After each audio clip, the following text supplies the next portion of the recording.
Hello parents, Grace here with Amazing Parenting. Today we're going to be talking about conflict between parents and what do we do.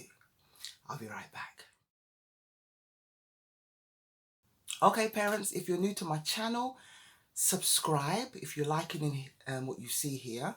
Tick the notification bell to all, that way you'll receive all new videos that are uploaded, and you'll also have an archive, the history of all the videos that we've done. Over 100 videos are on the Amazing Parenting channel, so you'll have access, free access. To subscribe is free, so you'll have free access to all those videos. Okay, so please subscribe and tick the notification bell to all.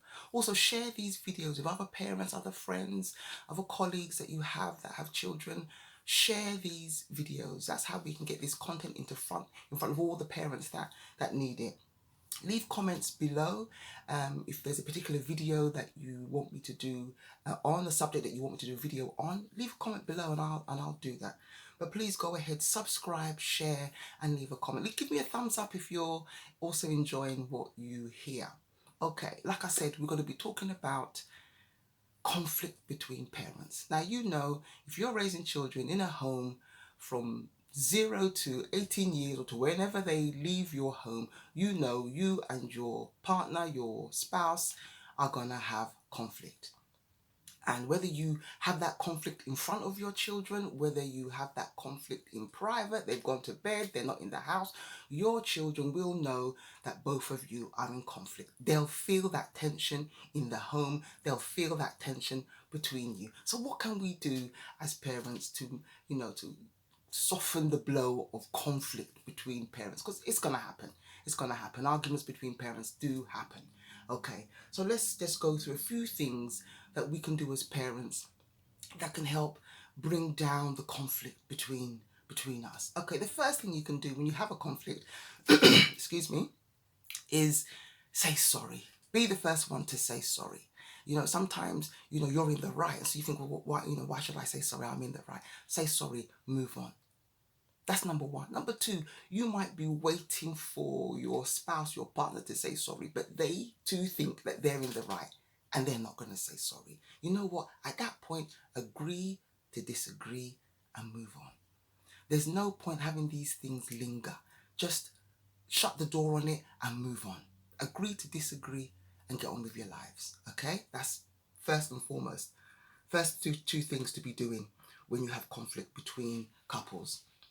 Okay, then also talk about what caused the conflict, what caused the disagreement when tempers have cooled down. If you're very angry, your spouse has said something or done something and you're really annoyed, and your spouse, is also equally annoyed, wait till tempers have calmed down and then say, you know what, darling, babe, we need to talk. We need to talk about what happened the other day or what happened this morning or whenever it was, we need to talk about it. And so when tempers are cool, you're in a better frame of mind to say what you want to say without saying things that you might regret later because you said it in anger.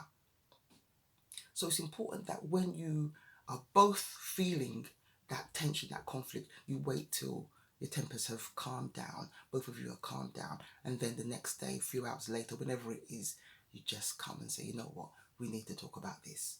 This is what I meant by when I said this thing, and then let the other person say their own, and that even at that point, you still may not agree.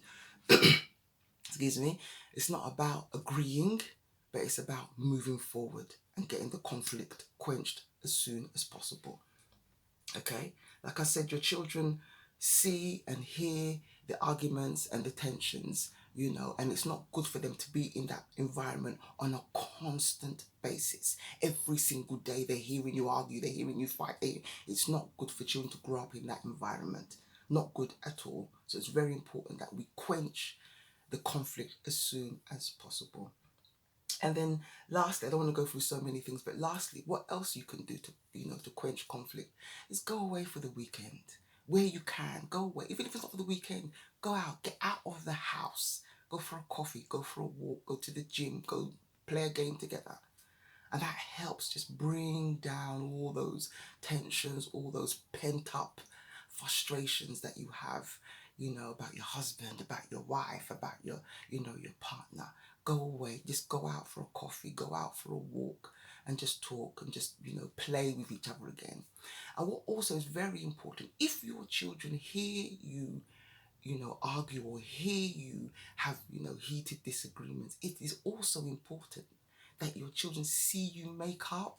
They see you be friends again. They see you laugh again. They see you, play tag again in the house.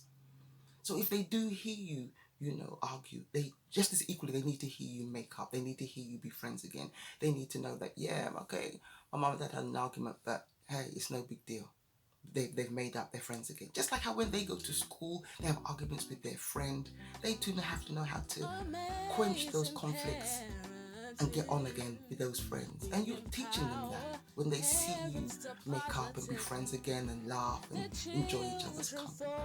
Okay, so I hope that helps parents who may be facing conflict. Remember, all parents can be great parents. It's a journey, real long journey, but we will get there. Thank you.